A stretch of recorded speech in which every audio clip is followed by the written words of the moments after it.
Thank you so much, everybody, for being here. This is Wrong Answers Only, and I am your host, Chris Duffy. This show is produced by LabX, a public engagement program at the National Academy of Sciences. And for those of you who are joining us for the very first time, the National Academy of Sciences is a private nonprofit institution that gives the government objective, evidence-based advice. And LabX is the team at the NAS that takes that fancy science and makes it fun. So they create video games, shows, board games, and video series to make it digestible. And actually, here is a fun fact and National Academy of Sciences fun fact about our topic tonight. One of the earliest studies done by the National Academy of Sciences related to tonight's topic dates back to 1956, when the Committee on Undersea Warfare issued the report, which was titled "The Status of Research in Underwater Physiology for the Office of Naval Research," which sounds incredibly ominous to me. I think that it was actually just science, but it sounds terrifying, the Office of Naval Research and the Committee on Undersea Warfare with Underwater Physiology. So that's one of the examples of something that the National Academy has done. They also do less aggressive work as well, of course.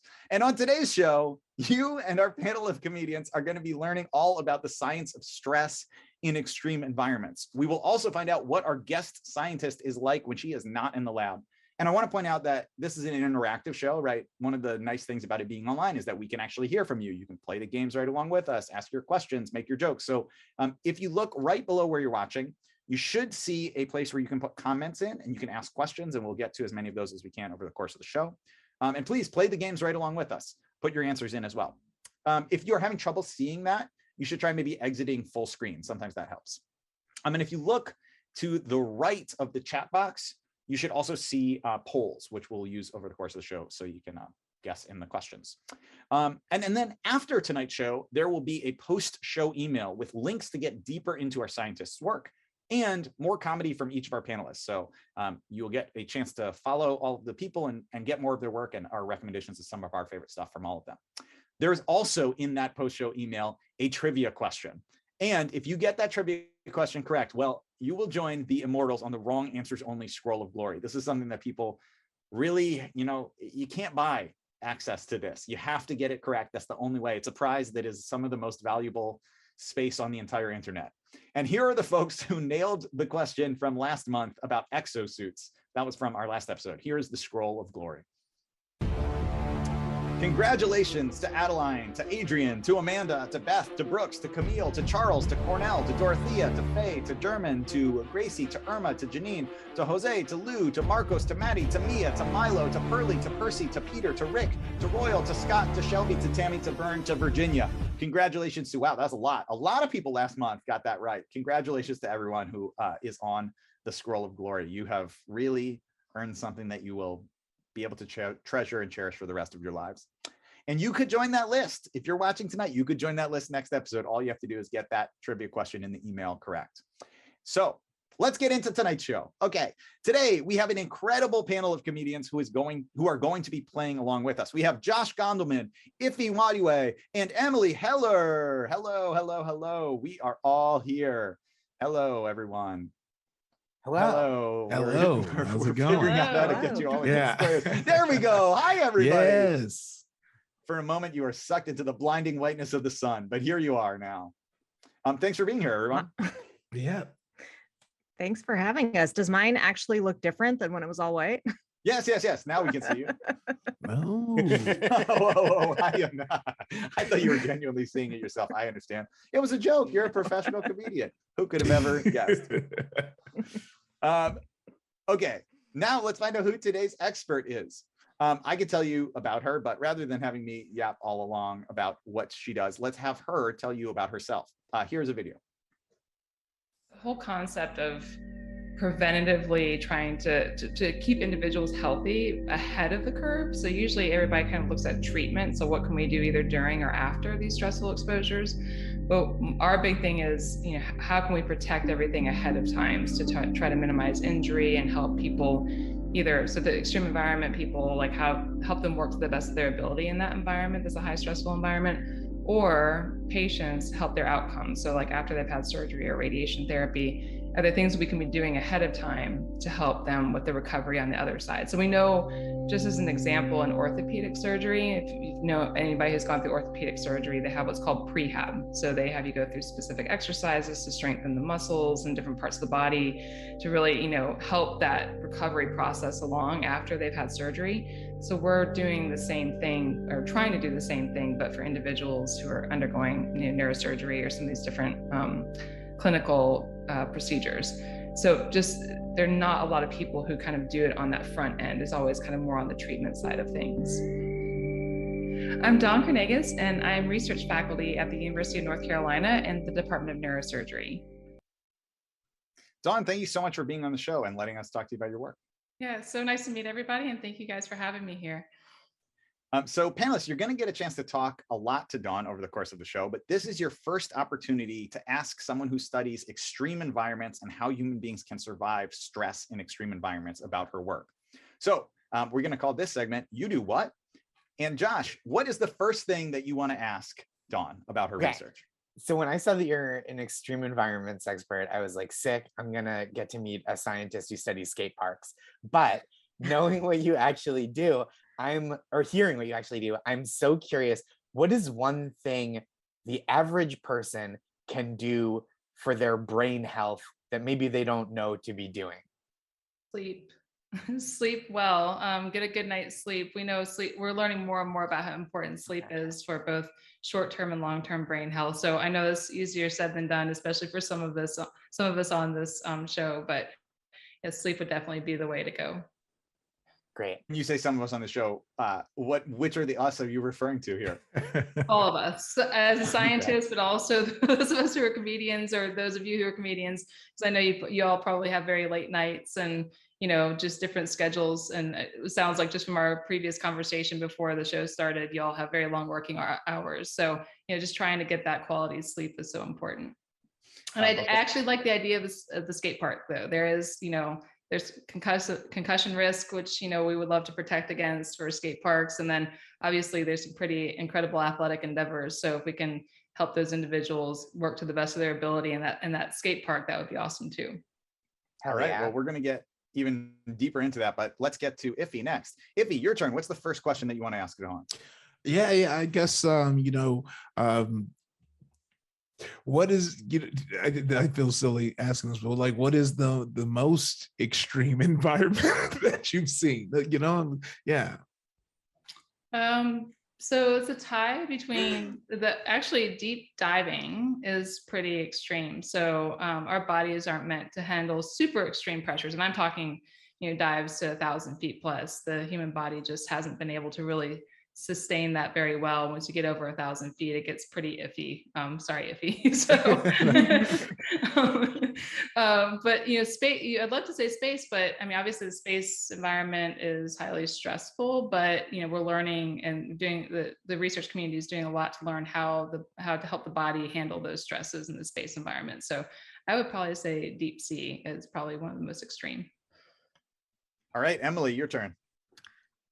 So I spend a lot of time just sort of making sure that I avoid any sort of extreme environment. I stay inside, I keep it temperature controlled. I don't go to the beach. I try not to submerge myself in foreign bodies of water.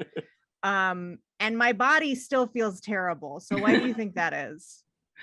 Well, probably that sleep component. Nutrition is always a big piece. So, I mean, I know when I don't eat well, that's usually when I feel the worst. When I'm not sleeping well and I'm not eating well, that's when I feel the worst. So I don't know. I do know that you just got to have a hot bathtub though before this. So like that's an extreme. I did. Yeah. So is that extreme? I did drink a Gatorade while I was in there. So you were hydrating. That's good. That's a good thing. Okay, wait. I have one more question, which is how much sleep do I actually need? So, I mean, they say 8 hours is optimal. Obviously, that's a tough thing but anywhere from 7 to 8 hours is what we want to aim for. But it's not just sleep, but it's like quality sleep, right? So where you're actually not waking up every hour and actually staying in that sleep so that you can get into the deep sleep phase and all the different phases that your body needs to recover. So, well, Dawn, I also feel like, some of what you're going to tell us is because you actually saying the actual facts themselves. But I think some of what I'm going to take away is things that you didn't refute. So I'm going to believe that if Emily drinks a Gatorade during any activity, that makes it an extreme activity. I think that's that could be a Dawn, definition. That could be the new definition of extreme environments. So, well, I'm curious though, Dawn, how did you get into studying stress in the first place? It seems like it's kind of an unusual type of thing to study. Yeah, the stress of the extreme environments, that is. Yeah, so this isn't my first career, actually. So my first career, I spent about a decade and a half in the scuba diving industry. And I worked on scuba diving exploration projects, including underwater cave exploration and underwater shipwreck exploration. And some of those projects were really pushing the limits with respect to physiology and how our bodies respond to that environment.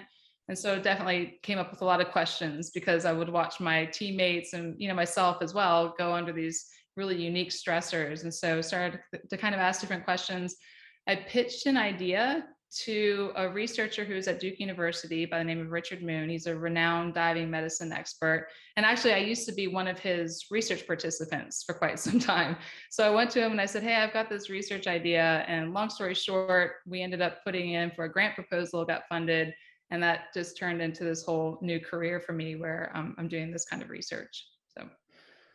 So you saw what the sea did to people, and now you study it because you know how extreme it is. So you're like Captain Ahab, but for the ocean itself. I've never thought of that, but I will take that. I've never thought of it, but it is correct. Also, I just feel like I've never met someone before who was like, yeah, before this career, I used to professionally explore shipwrecks. That is, I had no idea that was a job. That's so cool. Do you find treasure? Is that like a stupid question? Is that a common thing that you find? It's not a stupid question. There are people who dive for treasure. So, but most of it is mapping the shipwrecks and doing, just kind of getting pictures of these historic shipwrecks, or even just finding them in the first place, because some of them nobody's actually seen before. So that was kind of the purpose. And then same thing with the underwater caves. A lot of that was mapping those caves and figuring out where the water went, and kind of studying the water quality, and then also studying the biology, because caves have a pretty unique underwater. That's a whole other topic we could go into, but underwater caves have really unique biology too. So we did some sampling and studies in that setting too. Well, listen, obviously we're going to get you back on for another episode called like underwater cave biology or something else. Before we move on, what'd you say, Josh? Everybody know, UCB. That's like the comedy diving crossover. Yeah, exactly. Well, we're going to talk more about your jobs, but before we get into our next segment, let's get our first audience question, which is Ryan wants to know, what's your favorite part about your job right now? The favorite part about my job is the different groups that I would get to work with. So I get to work with, divers. I get to work with astronauts. I get to work with military personnel when it comes to concussion and other types of brain health exposures. But then I also get to work, I'm starting to work more with patient populations, and that we have projects that are spinning up right now to work with neurosurgery patients or patients going through clinical procedures that could affect the brain. So it's really cool. I get to work with all these different diverse populations and kind of figure out what lessons we can learn from each population to apply to the other populations. Very cool. Okay, well, we're already getting some comments that are off the wall from probably from my crew that's watching this. Yeah, I don't even want to know. People asking if you've been to the Titanic. People asking if waking up in the middle of the night, reconsidering every life decision they've made, is an extreme environment. And also someone who to the Titanic. Learn about a second shipwreck. Whoever said that. That's a half the shipwreck. Lusitania. All right. Thank you. Also, someone who it seems like is arguing for sleeping 4 hours a night. So we're going to move on. I want to talk more about your background, because you've had a very interesting, varied path to science. And I always think it's interesting to hear how people got into these fields. So we're going to play a game where we look more at your past, Dawn, and we're going to call this game Dawn or Don. So here's how Dawn or Don works. Panelists, in this game, I'm going to give you 2 jobs, and you have to guess whether both of those jobs are on Dawn's CV or if they're on the resume of a different famous person whose first name is Don. Okay. Mm-hmm. So Josh Goneman, let's start with you. Okay. Hotel manager and FBI agent. Are those on Dawn's CV, or is that on a different person named Don's resume? I'm going to have to go with Don. Okay. Okay. Which one? I'm going to go with a different famous Don. Okay, and for bonus points, do you want to guess which Don you think it is? Sure, I'm gonna go Don Rickles. Don Rickles, FBI agent. I feel like he could have been, Chuck Barris, the CIA or something. Don Rickles well, could the have been answer undercover. is actually that these are not Don. You are correct. These are not our Don. Okay. Those were roles that Don Cheadle has played in the movies. Of course. Hotel course. manager and Okay, FBI y'all agent. you're getting tricky with it. You're getting tricky with it. That's 'Cause exactly I assume right. they were jobs. These are roles, which Yeah. are jobs, but you ask, If you Don talked Cheadle. yourself into my side, you started. Yeah, on the no, book, because if you ask talked Don yourself Cheadle, it's right like, into it. yo, have you been Yeah, an FBI agent? I He's feel like, like no.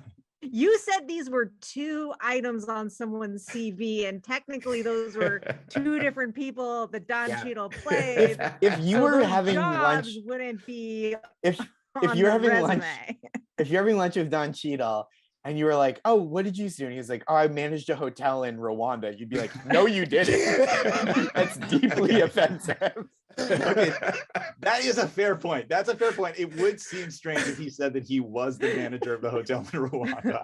I think you're right. All right.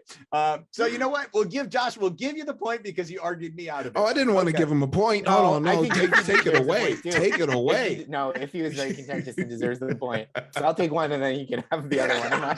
Josh gets the point. I get my point taken away. Okay, Iffy, these are for you. Okay. Now, are these roles that someone has played or jobs on Don's CV? Working for an organization called Global Underwater Explorers and nannying for an NHL captain. Are those our scientist Don or are those some different Don? Well, I'm glad we had the banter up top because I know that has to be Don. I got to know which NHL star this was, though. Okay, you're correct. It was Don. It was our Don. You've nannied for an NHL star. Who was the star? It was Rod Brindamore. Ooh. Oh. And I nannied for him when they won the Stanley Cup, actually. So it was in 2006 when he was the captain of the Hurricanes. So that was a pretty cool experience. Did you get Were to you just touch watching the Stanley Cup? Yeah. That was Yeah. your nanny job? Yeah, No like, children well, involved, just the Stanley Cup. Short story. So one, I got to go on the ice with the kids in the cup at the time. So that was amazing. But the next day, I was with the kids and he came back after they won the cup. And because he was the captain, he got to bring the cup home. So he came and woke me up and he's like, hey, come downstairs. And so I go downstairs and there's the cup sitting on the kitchen counter. It was pretty surreal. So that was Wow. a pretty cool opportunity. Yeah, I was going to jokingly ask that, and then it happened for real.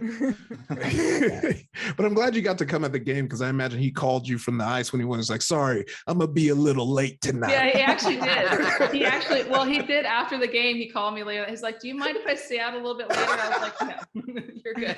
You're good. That's incredible.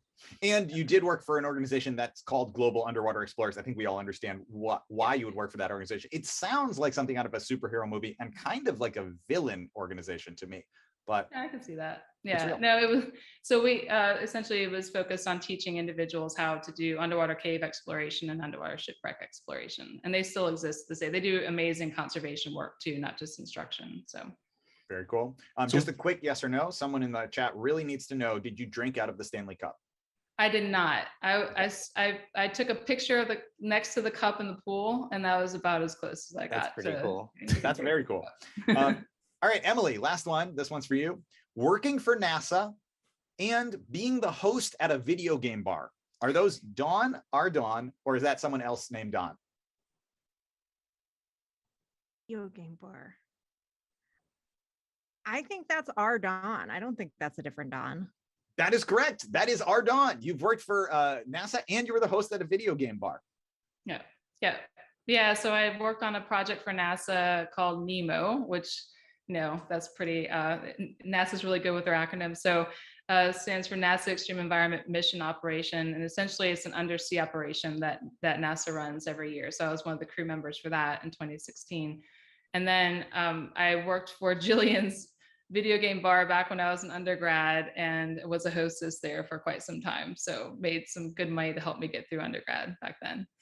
Video game Nice. bar sounds like if you're like, how do you make the song Piano Man sadder? And you're like, oh, it's a video game bar. He's playing piano.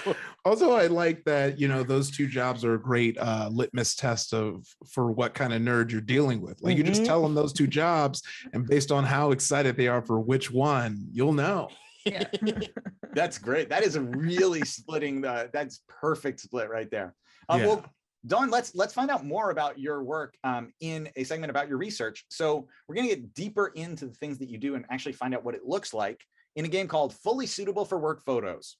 So I'm going to show you a photo of something from Dawn's research, and panelists, you're going to guess what Dawn is doing in that photo, or what the device is used for. So let's take a look at our first photo. Okay, what is happening here? We have Dawn next to what appears to be a person face down on a stretcher. What do you think is happening here? Anyone can guess at any time. You can have multiple guesses too. Oh yeah, as the resident meathead, I'm very in tune with cupping. You put the things on your back with the fire. This is like the opposite of that. Instead of putting flaming cups on your back, you put ice on your chest area, and it makes the blood rush to your back. Thus letting you bust out all your back workouts like deadlifts and so on and so forth. This feels very take my plausible. Points. It feels very plausible. Every one of these pictures, Iffy is going to tell us how it can help us get swole. Yes, that is absolutely now a rule of the game. Emily has created a new rule that has to happen now. Josh or Emily, would you like to give the non-exercise answer to this? I mean, it looks like you're gently, kind of in a Bond villainy way, preparing to feed someone to a shark. Like, it's a very I expect you to die apparatus. But I think what you're doing is you're gonna lower someone into that water, and you're gonna like measure the impact of floating and water pressure on that person. All right, let's find out. Dawn, what's going on in this photo? So both are closed. So the cold water part, the ice on the chest. So this is really cold water, which is why I'm wearing a wetsuit. I'm cheating, but I'm also the researcher, so I needed to wear a wetsuit to be safe. So we were doing a study on immersion pulmonary edema. So this is a condition that can affect individuals when they exercise in cold water. So triathletes or military divers. And so this is somebody who had actually experienced immersion pulmonary edema, so they're susceptible to it.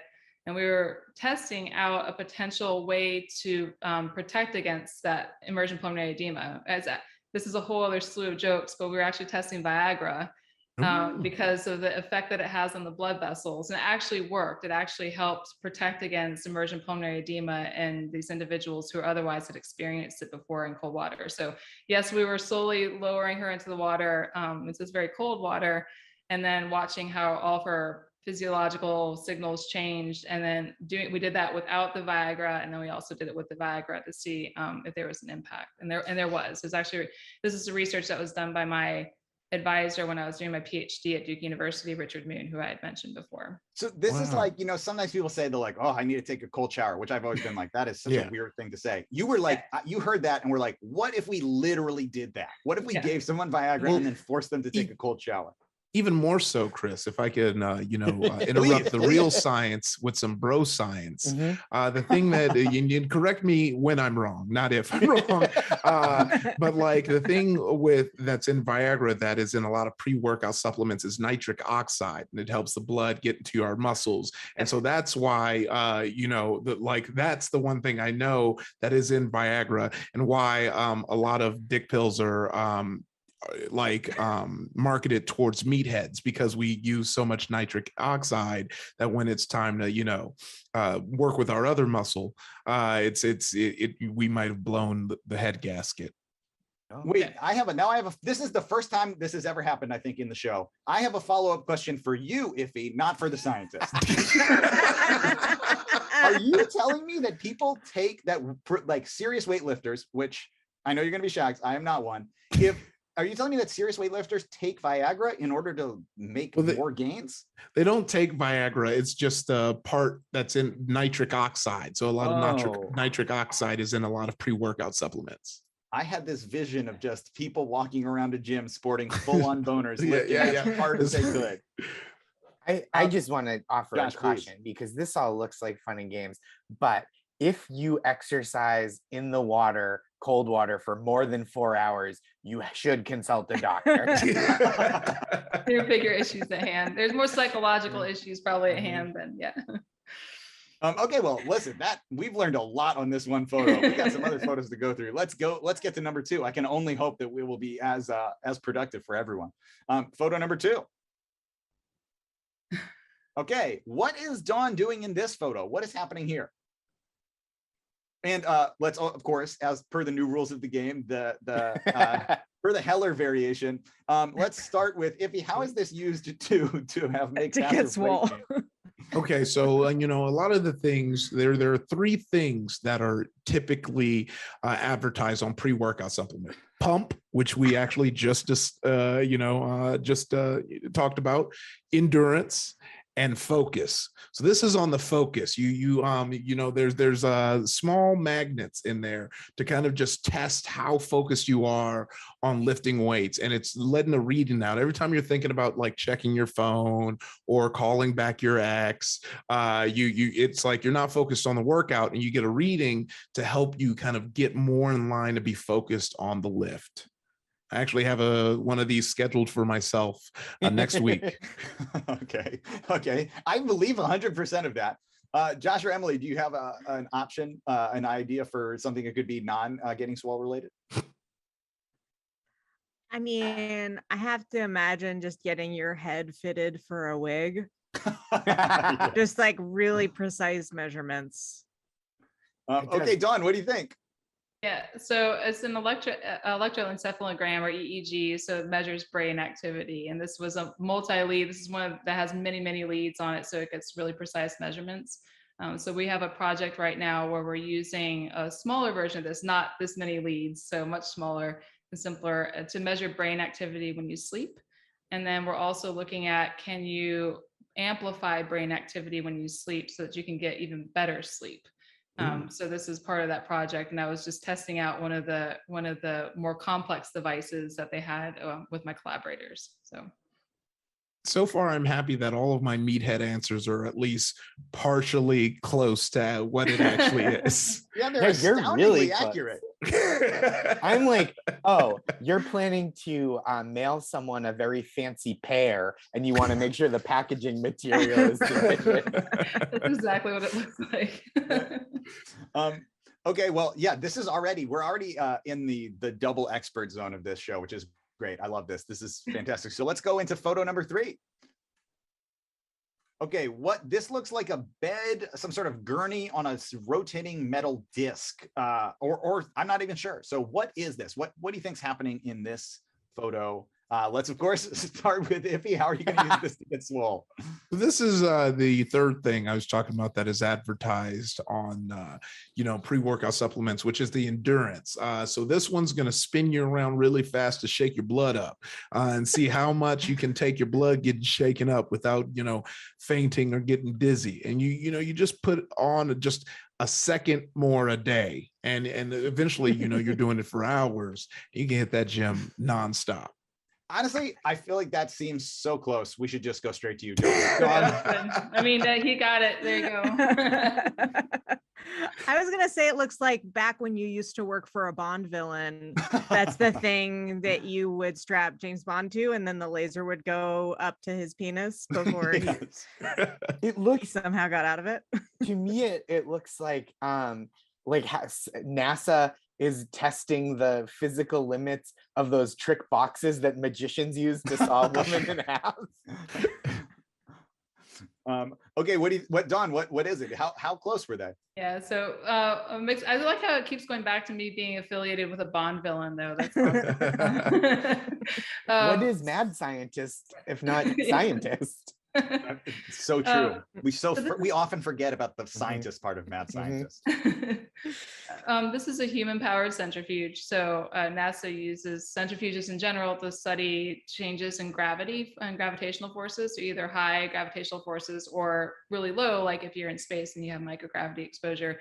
So this is actually a centrifuge that's human powered. So you actually lay in it and pedal and it spins the centrifuge. And the idea is that NASA had interest in being able to kind of recreate gravity for astronauts when they're in flight. And they wanted to see if it would work if you had, somebody powering that themselves, if astronauts could power that themselves. So they were testing this out at the NASA Ames facility out in California. So I thought it was. And did it work? Can you make your own gravity by bicycling fast enough? I mean, you can create, it's still not going to be nearly as fast and effective as a normal centrifuge. Someone in the audience says this is how doctors deal with that 4-hour erection, which seems plausible. This is okay. Look, I was under the impression that a human centrifuge was when like an astronaut was sewn onto the spacesuit of another astronaut and then sewn onto the spacesuit of another astronaut and all rotated in a circle. We've all seen the movie or the trailer or heard about it. Of course. And you know what? I'll just move on. Don. Well, actually, we got an audience question for Iffy. Iffy, what gym chain is the least extreme if someone is looking for that? Oh man, the least extreme would have to be Planet Fitness, but I don't know if that's a good or bad thing. They have Pizza Fridays. I mean, definitely I've had friends use it as their starter gym, which I'm like, yeah, come there. And then when you want to come lift with the maniacs, just come let me know. But yeah, I had a friend, he was like, I want, because they have the lunk alarm. Where it's an alarm where someone's making too much noise or doing too much when they lift weights, that they hit the lunk alarm. And my friend's like, he's like, I want to get so strong, they hit the lunk alarm on me. And I was like, oh, I don't think that was meant to be a goal. That's how you know you've graduated Planet Fitness. Yeah, you just take your like bindle and throw it over your shoulder, your buff shoulder, your huge cramps. You're like, all right, looks like I'm done here. Well, I think we've mastered this game. I think we've done enough here. I think we should move right along. So I'm going to just ask you a couple more questions from the audience. Then we're going to move into our next segment. For underwater cave mapping, Dawn, how do you not get lost in the dark? Someone wants to know. So cave divers, cave explorers are obviously trained incredibly well. And one of the things that we train for is if you to completely lose, so you have lights, you have backup lights that you take with you. You have your backup for your backup. Your team all has backup. So, but if all that were to go out, if you were to lose all of your battery power and have no lights, then we're trained to be able to find our way back out of a cave in the dark. That's actually part of your training when you're going through underwater cave training. So they teach you so you always have a line that runs through the cave back to the surface. So you could follow it literally all the way out. And you have arrows on that line that actually point towards the exit. So as you're going along and feeling the line, you know that you're going the right way. So if you hit like a junction or something, you know, hey, this is the way out. So I'll keep feeling my way out until you get there. And like I said, we practice that as part of cave training so that we don't panic if something like that were to happen. Wow, that's very cool. Rope with arrows. I had no idea that existed. That's so sensible. Like, oh, put arrows on it. Yeah, of course. I had assumed it was you. If you're stuck in the cave, you yell Marco. Someone outside the cave yells Polo until you found yourself the way out. That's how the game started. Yep. Mm-hmm. Okay, so panelists, I think that we've learned a fair amount from Dawn, but I think we have something to teach Dawn as well, and it's not just about lifting strategies. So. Dawn, you study, and I'm putting this in quotes, neuroprotective strategies for individuals who will be exposed to high stress. And so correct me if I'm wrong, but some of the groups that you've studied over the years, they include divers, pilots, mountain climbers, astronauts, professional athletes, military, and neurosurgery patients. So a huge range of people who are experiencing stress. And I am curious how you get those people into your studies. Like if you need to do a study on mountain climbers or professional athletes, how do you recruit them? Where do you advertise for them? So it's going to depend. If it were athletic team, for example, then you would probably work with the team and see who is interested in participating. Obviously, you always have to get approval and informed consent and all that, all those good things before somebody participates. Mountain climbers would probably start advertising to a mountain climbing group or some kind of site where you would have access to those people. For divers, I was working in Pensacola on my last job. And so we would post to some of the local dive shops for scuba divers and try to recruit them from there. So yeah, it just kind of depends on which population we want to tap into, but we just try to find where you can probably access the most of them and get that information out to them. So far, who's the hardest for you to get? Astronauts are probably the hardest just because there aren't many of them and their time is so precious. So it's really, if you get time to work with them, it's incredibly important that you make the most of it because, they're just so busy otherwise and everybody kind of wants a piece of their time. So I bet though, if you find one, they run away very slowly because of Earth's powerful gravity. Okay, so chasing them down with the consent form. Yeah, they're easy to chase, I bet. Someone should study that. Well, panelists, I speaking of studies that Dawn should be doing, I want for you to help Dawn come up with some future possibilities for studies in a segment called Highly Stressed People. Okay, so I would like for each of you to tell Dawn a group of highly stressed people who you think she should be studying and how you would suggest she advertise to them. So where should she be posting? How can she recruit them? What is a highly stressed group of people that Dawn might have overlooked? Josh, let's get started with you. Okay. What do you think? Yeah, so I think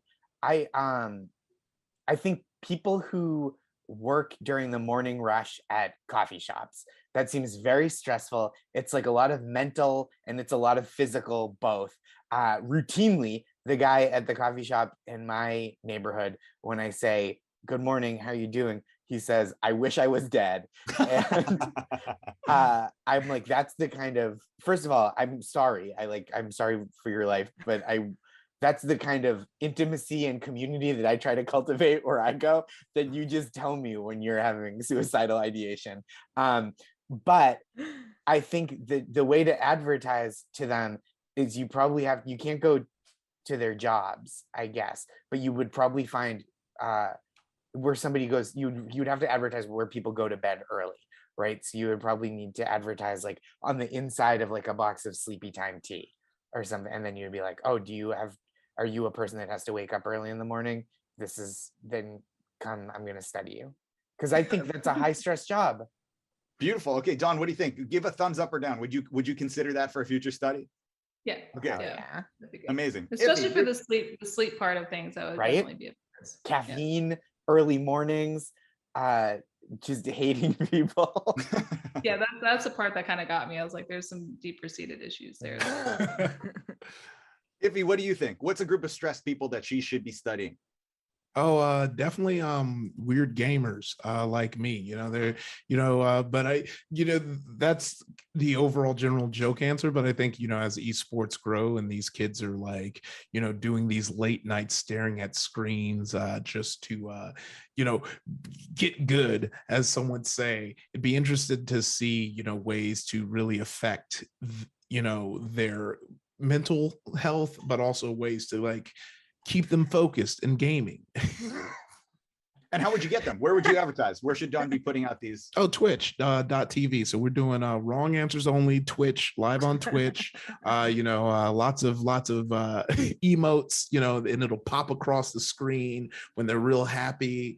Yeah, I'm making this a whole joint venture. I love that. I also love that it would like pop up like, having fun? Let Dawn study your brain. Click here. Exactly. It would actually be a Nightbot timer that would pop up in chat. That's a lingo for a weird bot that just says whatever you want in your chat on twitch.tv. It's like, click this link, join the study. Okay, Dawn, thumbs up or down? Should you add those? Great. Yeah. Okay. So that's actually a population that's studied by some of my colleagues who say that, but because of the focus that's required and because of the sleep deprivation in the past, they weren't always the best about their nutrition and sleep and taking care of themselves. So what? Gamers don't eat well? but a lot of those professional gamers, like we've actually had conferences between like elite military, elite athletes and the elite gamers and talking about lessons that can be learned across all those populations. So that's legit. That's a legit population. So. Wow. Okay. Well, pressure is on, Emily. So far, 2 successful research studies have started right here. What is the population of stressed people that you think Dawn should be studying? Like people who just started selling LuLaRoe, or like anyone who's just joined at the very bottom of a pyramid scheme. Because I think that's a lot of people, and I would be stressed if I were them. So you're in, and you maybe just starting to realize that you got in way over your head, and it is a pyramid scheme. Or yeah, you're in, and you just realize that like all of your neighbors are already in, and there's no one for you to recruit. There's just like not enough human population left on the planet for there to be new people to join. I love that. And I think that's actually a fascinating kind of meta question. How should Dawn recruit the people trying to recruit people into the multi-level marketing scheme? That seems like it'll be the easiest part of it. They've already been tricked once. Yeah. Okay, Dawn, thumbs up or down? You think you should study that? Yeah. Oh, wow. Okay. I've got 3 great research projects to chase after now. So thank you. Also, Emily, I feel like it's begging the question. Have you yourself been sucked into a pyramid scheme or a multi-level marketing scheme? No, certainly not. Okay. No, I have not. And but I'm obsessed with them. So I know people who have. Do I have a favorite of the Yeah, would you like to plug a multi-level marketing scheme? Yeah. Look, true crime, right? People have favorite cults, favorite serial killers. That's true. Ian Ziering from 90210 started one. Oh. And I think that's really weird. That is. What that does is he bizarre. What service or product does he provide? I think he's selling supplements or something. Sure. I don't remember. It doesn't matter. Right. Ian, if you're what watching matters right is now, that it was like 90210 themed. Yeah, sure. that's incredible. Ian, if you're watching right now, or if anyone out there is in Ian's multi-level marketing scene, please put something in the chat. We'd love to hear from you. And let's move right along. So Dawn is obviously not afraid of multi-level marketing schemes, not afraid of getting the lunk button hit at the gym, not afraid of deep sea diving, not afraid of shipwrecks. Dawn, you have so few fears. So many of the things that the rest of us would scream in terror at, you treat as a part of your everyday life. But there is one thing that Dawn is sincerely, deeply afraid of. So panelists, what is Dawn's only fear? Okay. To give you the slightest bit of a hint here, in Dawn's only fear, I'm going to tell you that she is looking at it in this photo. So here's a photo of Dawn looking at her only fear. What is Dawn seeing through the windshield of that car? This is real. Dawn sent this to us and said, you might want to include this. What is Dawn seeing through the windshield of that car? What do you think it is? A truck bed with a whole bunch of like of pipes that you're afraid of getting into a final destination type situation. Really okay. Emily, what do you think? I think maybe that big mechanical spider from the movie Wild Wild West. Yes. If there's one thing you fear in the entire world, I think the big mechanical spider from Wild Wild West is a good one. And Kenneth Branagh operating it. Josh, what do you think? Yeah, I think kind of the vast unknowability of the future. Wow. Oh yeah, she just happened to see it through the windshield of the car. Just looking out there, seeing the expanse ahead of her, and she's like, this is like a metaphor for the expanse of time stretched out before me, the edge of which I can barely make out if I squint. Incredible. Well, Dawn, what is your actual fear? Let's see it. Next photo. It's windmills. The one thing you fear in the world is windmills. Yeah, I have an irrational fear. It's like, I think it's called like anemone-phobia or something like that. But I have this weird, it's not like, I don't completely collapse or anything, but they wig me out. So I'm waiting for one of the blades to come flying off and like chop my head off. Like that's kind of where I'm at with that. So yeah, so windmills. In some ways, I would say that is a combination of Iffy's, Final Destination and Emily's giant, mechanical device. It feels like those two combine into a windmill that flies off and kills you. I will say, thanks to our country's kind of dogged and apocalyptic dependence on fossil fuels, you probably don't come across them that much.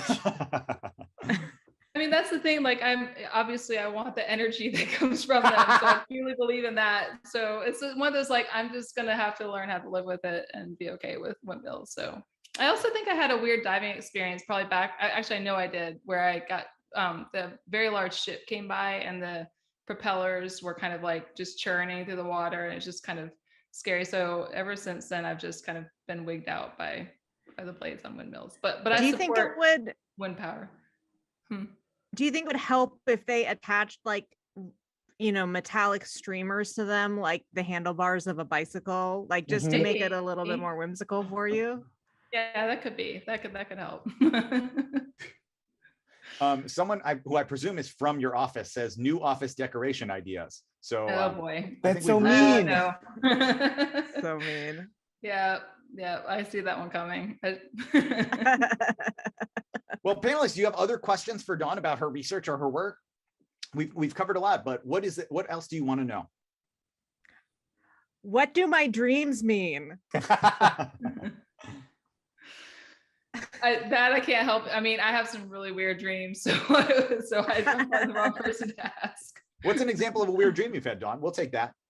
I actually had a dream not too long ago. I actually woke up laughing, which is like the best way to wake up. I was laughing in the dream and I actually woke up like laughing out loud. So that was a pretty cool way. I don't remember what I was laughing at, but it was really funny apparently. So that was just a really cool way to wake up.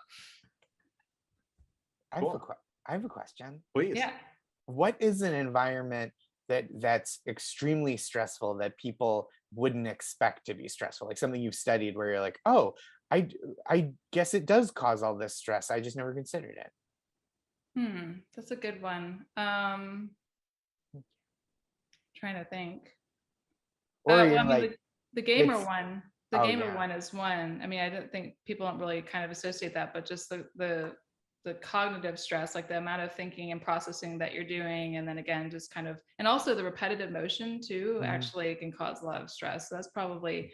I didn't realize. I remember when I first went to the meeting and they were talking about the gamers, I was like, really? Like you're going to equate this to elite athletes? But once we got in and watched them actually go through a tournament, it was like, wow, I can't believe what they do and how long they sustain that for too. It was really impressive.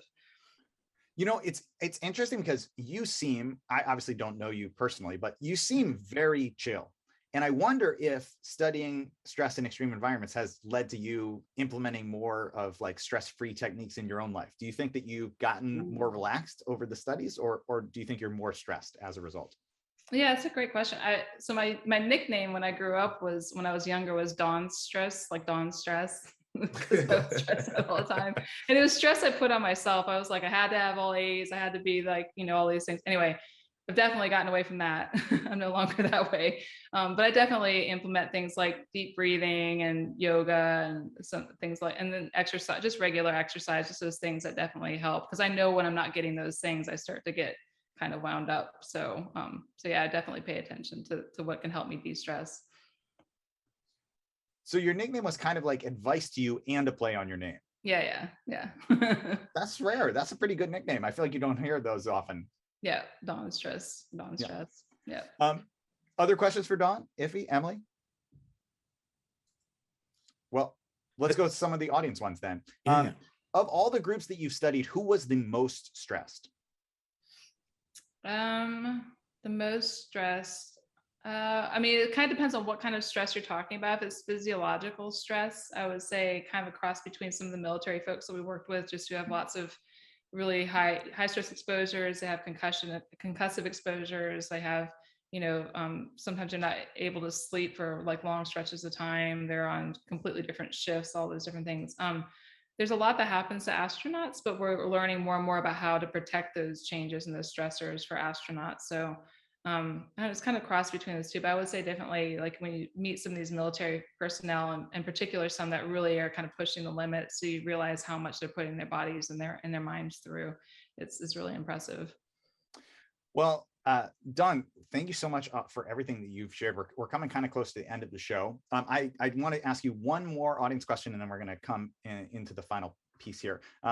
First of all, I want to tell you that to make you kind of in solidarity with you having fear of windmills, that's maybe not the most typical fear. Someone said, I am afraid of the Library of Congress. So, you know, there are people who are afraid of other things like that out there as well. Fair enough.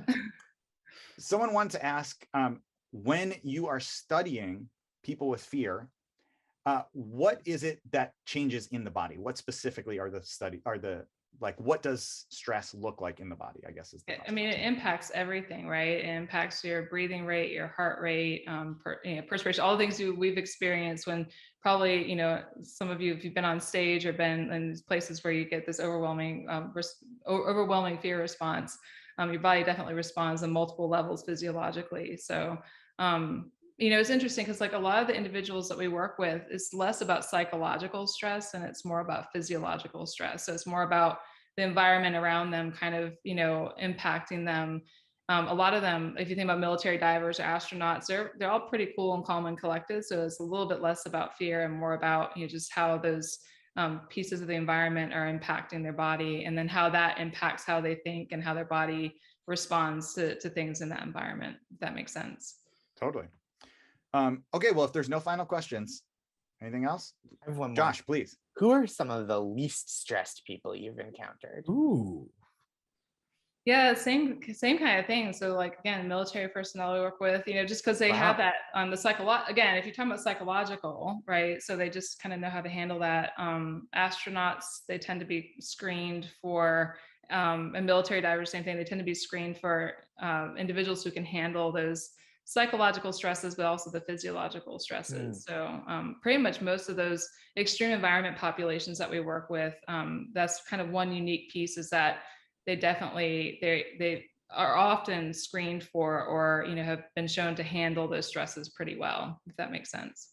Mm-hmm. I do feel like you saying that the least stressed people that you've met are astronauts and people in the military makes me think that maybe you just haven't met very many like totally laid back people. Because I know some dudes that just like all they do is smoke weed and lay on a couch. Yeah, they can guarantee just you they're now this is the people I study. It's not about people I've met. People I've met, that's a whole other story. Oh, great. Well, let's get that. Like, of the people you've met, give us just the first name of the least stressed person you've met. So some musician friends are gonna laugh at my Keaton. So. Okay, great. Keaton. Yeah. Keaton, you won the award. Anyone have any follow-up questions about Keaton, or should we just leave that, let it lie where it is? Okay, great. Well, Dawn, we're coming to the end of the show, so let's check in on the score. It looks like because of the run of fitness points, Iffy has far and away the most points, and Emily has the least, which means that Emily has won by having the best wrong answers. And Iffy, you have lost by having too many correct answers on a show called Wrong Answers Only. Josh, you're the only one who is a clear loser because you were in the middle. Next time, do better or worse. And before we go, Dawn, why should people care about your research? And what do you hope that audience members will take away from tonight's show? As far as caring about our research, so as we're studying individuals that work in high stress environments, we're also applying those lessons learned to patient populations. So looking at ways, again, to protect the brain and nervous system for those individuals undergoing stressful clinical procedures, for example. And so, you know, there's a lot of lessons we can learn from the extreme environment populations and transfer to patients, but then also a lot we can learn from the patient populations back to those individuals working in extreme environments. And then a lot of those lessons that we learn about protecting the brain and nervous system are things that we can implement even day to day in our own really stressful lives, or often stressful lives. And probably a takeaway is, you know, you probably kind of picked up on my path was not necessarily this straight path where when I was 5, I said, this is the thing I want to do. I wanted to be a marine biologist and a marine archaeologist, and I went to biochemistry, and then I did the scuba diving industry stuff for a while. And then I got into, you know, the work that I'm doing now. Just, it's kind of been this meandering path, but it was always me following my heart and following what I was passionate about. So I would definitely say to individuals who are interested in science, just chase after your curiosity. And if their path doesn't seem clear for you on how you want to get to where you want to get to, find some good mentors, because I will definitely say I wouldn't have gotten to where I am today or where I've been in the past without those mentors. So thank you so much. Thank you, Dawn. Yeah. So panelists, that is what Dawn hopes that people take away from tonight's show. What What will you actually be taking away? Emily, let's start with you. What are you actually going to take away from tonight's show? Just sleep. I was already planning on it, but now I'm writing it in pen on my calendar. Great. Not That's pencil. a great takeaway. Incredible takeaway, incredible instrument for writing. Love both of those. Iffy, what are you going to take away from today's show? You know, I'm going to take away that, you know, bro science is not too far off from real science, and apply more bro science to my life. Certainly a big takeaway for me as well. And I can't imagine that there's much more room for you to apply more bro science to your life. It seems like you are close to maxed out. Josh Gondelman, what are you going to take away? I mean, in addition to learning about the 3 things that all pre-workout supplements try to promise, I learned that there are some deep sea shipwreck divers who aren't even looking for treasure. It's ridiculous. You've got to at least be looking for treasure a little bit, right? Like, okay, like the I could eat of treasure. Like I could plunder. Thank you all so much for playing. Thanks so much to the 3 of you. And if you are in the audience, that is our show, but you are going to get an email after the show with bonus information from our experts. You can get way deeper into Dawn's work and research. You can find out some of the technical aspects, and you can find out where you can learn more about what she does, as well as great jokes and comedy from each of our panelists. You can find out the TV shows that they write for and watch clips of them performing. And of course, there's also that trivia question, which could get your name on the scroll of glory. So look for that post-show email and make sure you answer that trivia question correctly. That is it for tonight, but we are taking, and we're actually going to take July off. Normally we are in every month, but we're going to be taking July off. We will be back in August with a show all about deep learning and brain-machine interfaces. So you can register for that right now at labx.org/WAO. You'll get reminders sent when the show happens, or you can just tune in next in August with when the show comes around.